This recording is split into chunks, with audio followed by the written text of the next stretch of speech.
From the Bakersfield, California, this is the Renegade Report.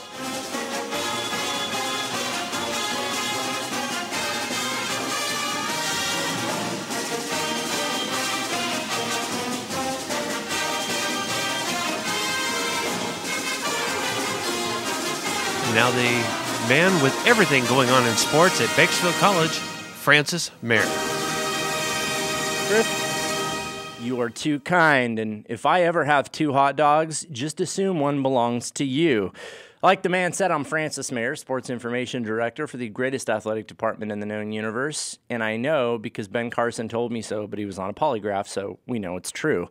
There's a lot of interesting stuff going on in the world, but there's even more interesting stuff happening at Bakersfield College right now. Steve Lynch, official statistician of Renegade Athletics. Steve, the Renegades pulled a win out of the hat in the final home game of the season at Memorial Stadium in her 60th birthday season. I can't think of a better present than the one we gave her. We had a win. We had fireworks. I know going into that game, you didn't predict that we were going to win by over 40 points, but I think you felt pretty confident that the Renegades would emerge with a win. Yeah, I mean, that was one of the games, if you circled on the schedule, as one that they should definitely win. You know, so, and they did, I mean, impressive fashion, obviously.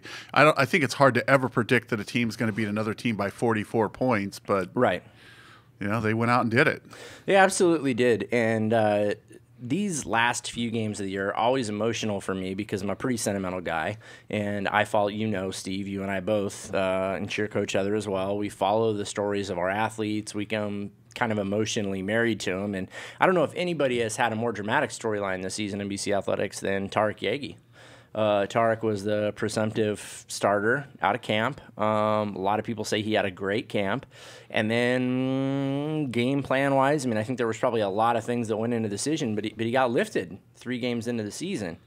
And we got to see him come back and play, and he was darn near perfect in his last football game at Memorial Stadium. Yeah, I can't remember. At one point, I know he only had 1 incomplete pass, but, you know, tremendous effort. I think the thing that makes it more interesting is not just that he had a great camp, but he had a good year last year. I mean, a solid game. I think he started every game last year. Except for Alan Hancock. He was hurt, but yeah. But, I mean, and so we were expecting really big things from him this year, good things. And I think, you know, like we've talked many times on this show, handed a really tough schedule and an inexperienced offensive line, and it was a lethal combination to start the year. It was for a guy who is a pro-style quarterback. He's not Johnny Manziel. He's not going to turn it on and run it up the field, although he has on a few occasions. Tarek can run the football, but he is not a running quarterback by definition. But, Steve, when we say that he caught a raw deal to start the season, how raw was it? Well, I mean, scheduling-wise, let's talk about that. How good were those teams? I mean, I don't think you could put together, handpick a tougher schedule probably. I mean, you might be able to, but it's going to be pretty hard to pick 3 tougher opponents to start a season than what BC was faced with this year. You're correct. And, you know, another thing I'll say is, like, it's not just the lessons that our athletes teach us on the field. It's the way they carry themselves around the department. You see them going to class. You see them going on about their business, even though you know that some of them are dealing with injuries or profound disappointment in the case of Tarek Yagi. I never saw him feeling sorry for himself on campus. The kid held his head high. But by all accounts, he helped Dalton Gallus, who got thrown right into the barbecue. And he didn't have a pity party. Right. Well, I mean, that's the best. If you're an athlete, it's difficult to do, especially when it's your final year. You know, he knows that this is his last, chance with the Renegades. But not just his last chance with the Renegades, Steve. How critical was it for Tarek to have a showcase year as a sophomore? Well, I mean, it's important if he wants to play at a division's, a 4-year school next year. Obviously the schools that might be interested in him want to see good improvement or a solid play his sophomore year, and it's it's going to be a difficult sell if you're like, oh, I got demoted to second string 3 games into the season. They don't want to hear the excuses. Oh, we were playing murder's row schedule. That might fly a little bit, but if they want you to be able to rise above that stuff. And so I'm sure it was very disappointing and very difficult for him, not to have a bad attitude. And it's a credit to him that he didn't and that he hung in there. And when the chance arose for him to get back in the lineup, that he, came in and did a great job. No, absolutely he did. Yes, when the ball came back to him, he took care of it well. And also to Tark's credit, he's a bright kid. My understanding is that I don't want to spill the beans because we're going to have him on the show hopefully before he leaves. But that he has gotten preferred walk-on status at a pretty well-known program. And there's some folks who knew him from he had an incredible prep career in Wisconsin. He was a Gatorade State Player of the Year. He's a bright guy, like I said before. And part of the reason he chose this program, lest you think, wow, walk-on, preferred walk-on, that's a tough hand. Pre-med. Wow. So yeah, no, Tarek, he's on to the next, man. He's going to score different touchdowns, as it were, in the future. And it comes to an end for everybody. It's just a matter of when. But it doesn't seem like it's over yet for Curtis McGregor by any stretch. He was an animal in the win over Pasadena. And it seems like, and from the scuttlebutt that I've heard, he'll find a place to land next season. He's about to graduate from BC, by the way. He's absolutely taking care of business in the classroom, but it'll be interesting to see where he lands up next. Yeah, he's really come on strong towards the end of the season. I think he had 195 on Saturday. Just he could have gone over 200. BC took the pedal off the gas there late in the game. Didn't punch in a touchdown that they could have, and didn't. They were very classy. Coach Chudy choosing not to run up the score, and then they get the pick six anyway, even after they kneel down. Yeah, so yeah. So, I'm sure he could have gone over 200. I believe it was a career high for him, though, anyway, the 195. Not sure on that, but great game by him. And like I said, he's played really well towards the latter part of the season. There's another running back who had a pretty decent day. He hauled in a pass for a touchdown, Friesen. Do the Renegades have something to look forward to there? Yeah, I mean, he's been solid all year.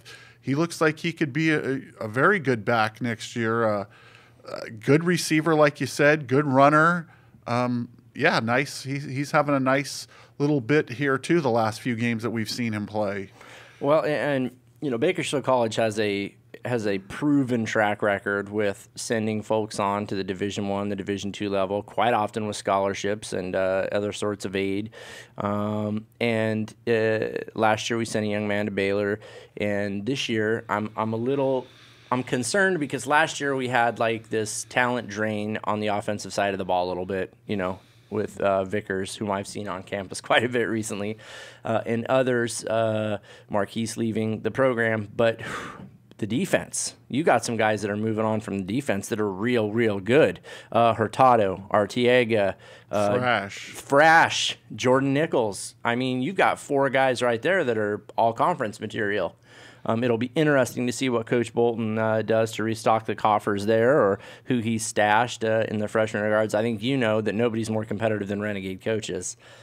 They might have an all-state class coming out next year. You and I would be the last to know. So, well, the thing, junior college, these coaches are used to this. I mean, this is churn. You just churn them through. It's always moving parts. You don't keep the same players very long, so they're all used to it. They'll adjust. It just depends, like you said, the hand they're dealt. They obviously do a great job when they have the players. They won the state title a few years back, and a lot of it's just you can't really actively recruit, so it's what kids decide to come here. And there's a lot of talent in this town, and it just depends on which players don't go to four-year schools and decide to come play for BC. Well, and if you come to play at BC, just realize, you're part of something much bigger than yourself. You're part of an institution that's been around for over 100 years. One of the oldest athletic departments on the West Coast, that's for sure. We've been playing football since maybe before leather helmets. I know for sure that Renegades played with leather helmets. I'd have to ask. Well, Bob Hodell's not old enough, but that's about as far back as I could go. Incredible legacy, though, and more good things to come. Put this into perspective a little bit with the Renegade state titles and national championships, which they've piled up since the 50s. The basketball team has not won a state title since 1978. Right. Now, I don't know if you remember. I think it was 2006 or 2007. They were ranked number one in the state heading into the playoffs. Right. That team was very good and had a shot, and they lost in what would be the second round of the playoffs. Their first game, they had a bye. They lost a really tight game up at the Gil Bishop Sports Center. But So they've had good teams under Rich Hughes, some really talented teams. And then, but what was it under Mark Arcee? They made a pretty good run also, didn't they, against Compton? Yeah, I'm not 90s, sure, but that's yeah. before my time really with the BC basketball program. Yeah, we'd have to get Chavez or Vern Vegso in here to. Or Evans would know more about that.